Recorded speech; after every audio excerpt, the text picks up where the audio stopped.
Teorias sobre videogames que vão arruinar sua infância. Vamos ver o que tá rolando aqui no canal Fala Sério, um dos melhores canais para você que quer assistir. Seriamente apaixonado de pessoas, depois de passar horas, dias ou até semanas jogando apenas um único jogo.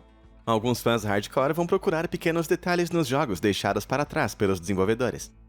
Qualquer coisa que não seja explicada pode ter uma base de fãs girando teorias que apontam para uma imagem muito mais escura, fora da tela. E por incrível que pareça, nem mesmo seus jogos favoritos de infância estão seguros. Eita porra, aí vai começar a putaria, o problema. Fome insaciável de Super Mario por almas, a pessoas comendo pokémons. Chegou a hora de derrubar a quarta parede e mergulhar em algumas teorias que vão arruinar os seus videogames favoritos para sempre. Eita, é hoje, Joaquim. Fall Guys bizarro.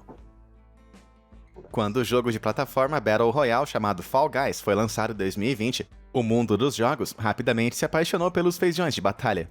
Eles ficam correndo por um campo de minigolf glorificado, Esse jogo aí é jogo de doido.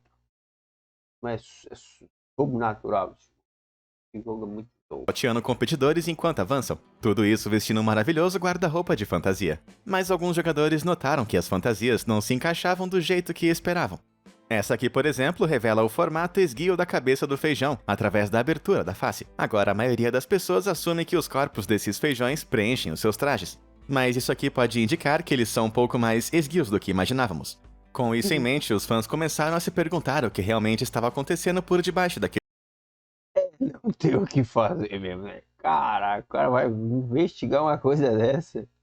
Ai, tá doido, maluco. aqueles macacões. Os Fall Guys são seres macios e parecidos com bastões que podem se esticar para fora de seus trajes à vontade. Ou talvez o volume seja composto por partes externas do corpo para que eles possam rastejar para fora dos buracos do rosto como pesadelos de verdade. Eu não quero nem pensar. Mas por mais horrível que tenha sido isso, acontece que o que realmente está por baixo do traje é muito pior do que qualquer fã poderia imaginar. Para provocar a comunidade, o artista sênior do jogo zombou dessa visão anterior de um feijão clássico. This is not okay. This needs to stop now. A cabeça é estranhamente humana, mas o pescoço, as pernas e o torso estão tão distorcidos que é difícil dizer onde termina a humanidade e começa o pesadelo. Nada sobre isso faz sentido. Quer dizer, como que essa coluna dobrada suporta todo o seu peso? Como ele consegue mover os quadris dessa maneira? Como que a sua boca funciona dentro do seu corpo? E eu não quero nem começar a falar sobre esses olhos aí.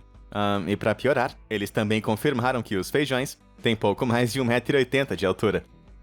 Eu não sei você, mas eu sinto falta de 15 segundos atrás, quando eu não sabia que essa monstruosidade do tamanho de um ser humano existia.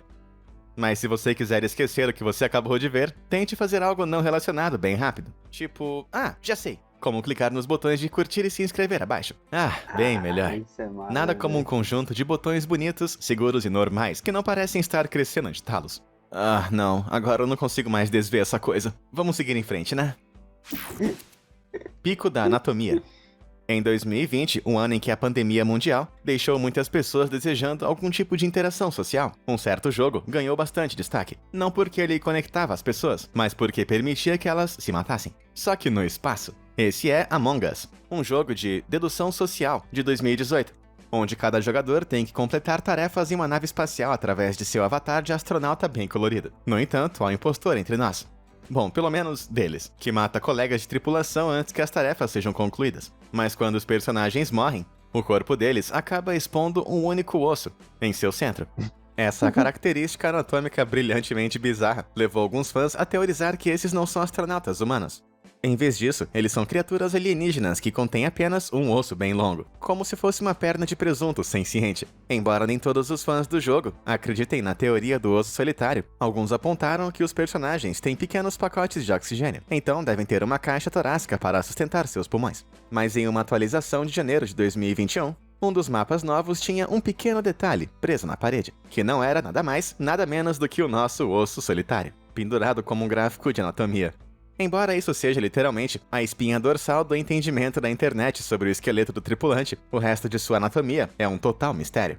Considerando o que aconteceu da última vez que os fãs questionaram a anatomia de um ser em forma de feijão, eu fico bem feliz em deixar isso aqui sem resposta. Como assim? Poké Problemas. A popular Eita, série de lasqueira. jogos Pokémon para Nintendo começou com uma aventura de 8 bits, que ao longo de muitos anos, explodiu em um mundo de cores vibrantes e personagens muito legais. Mas muitos fãs acreditam que tudo isso pode ser uma cortina de fumaça para um mundo que é realmente muito mais sombrio. Para vocês que nunca jogaram, você coleta esses monstrinhos adoráveis e os enfrenta, ordenando ataques que fazem o Pokémon adversário desmaiar. Embora a palavra desmaiar aqui seja apenas um jeito bonitinho de dizer que você bateu neles até ficarem inconscientes. Isso por si só já é bastante horrível quando você pensa sobre isso. Embora não Pô, pior que era, né? Pô, nós era bandido, rapaz. Que isso? Não pode não, velho. seja grande coisa, você sempre pode curar o seu Pokémon em qualquer centro Pokémon. Mas a palavra sempre pode ser meio errada se a infame cena de Lavender Town for usada como exemplo. Na primeira geração de jogos lançados internacionalmente, Pokémon Red e Blue, você, o jogador, entra em uma cidade acompanhada por essa música bem sinistra.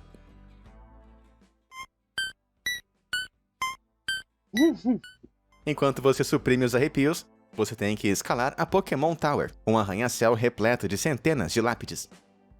Mas não de seres humanos, e sim de Pokémons. É aqui que você conhece o seu rival de longa data, Gary, ou Blue. Ele na hora te pergunta por que você está aqui se nenhum de seus Pokémons está morto. O que seria um pouco estranho, porque isso indica que ele estaria ali, porque algum de seus Pokémons deve ter morrido. Em todas as batalhas que você teve antes, ele envia um Rattata, que evoluiu para um Hatcat. Mas dessa vez, o Hatcat que ele tinha está sumido. Agora, a última batalha que você teve foi a bordo do SSN, um navio sem um centro Pokémon a bordo. Em teoria, isso pode significar que depois de perder a luta no navio, o seu rival correu para o centro Pokémon mais próximo, mas devia ter sido muito tarde para salvar o seu Pokémon. Espera um pouquinho aí, quer dizer que isso faz de você um assassino Pokémon? Essa teoria é bastante perturbadora, para dizer o mínimo. Quase tão perturbadora quanto enterrar centenas de Pokémon em um arranha-céu. Aterrorizante. Mas isso não é o único detalhe bem perturbador visto em jogos Pokémon de primeira geração. Pós-guerra Pokémon. Na cidade de Vermilion, o campo de batalha Pokémon Gym é comandado e administrado pelo Tenente Surge. Quando você se aproxima, ele faz um comentário único de que os Pokémons elétricos os salvaram durante a guerra e que eles paralisaram os seus inimigos. Parece alguma coisa maluca que o seu tio diria na noite de Natal. Mas espera aí, isso significa que os Pokémons já foram usados como armas em uma guerra de verdade?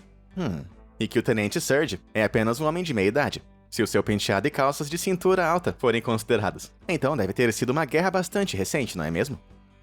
Isso indica que os jogos Pokémon, na verdade, se passam em um mundo pós-guerra, onde a região de Kanto sofreu um grande número de baixas. Seria um longo caminho para explicar por que existem tantos centros Pokémon e a falta de personagens masculinos mais velhos ao longo do jogo. Pode ser esse o motivo que o seu personagem só tem apenas a sua mãe, e não o pai. E também porque não há menção aos pais de nenhum de seus rivais, em nenhum ponto do jogo. Para acabar com uma geração inteira de usuários adultos de Pokémon, a teoria sugere que essa guerra com toda certeza deveria ter sido enorme. Embora não seja claro quem era o inimigo. Uma outra região, talvez? Talvez um Pokémon lendário, indomável, quem sabe? Enquanto a Nintendo manteve silêncio sobre esse misterioso conflito, eu me pergunto se eles um dia vão lançar um jogo, onde você pode jogar na era da guerra Pokémon. Agora eu tô aqui imaginando quão legal seria um crossover de Pokémon com jogos como Call of Duty ou Battlefield. Pikachu, eu escolho você. Ataque o inimigo com seu Thunderbolt. Muito bom trabalho, Pikachu. Cadê o T-Bag?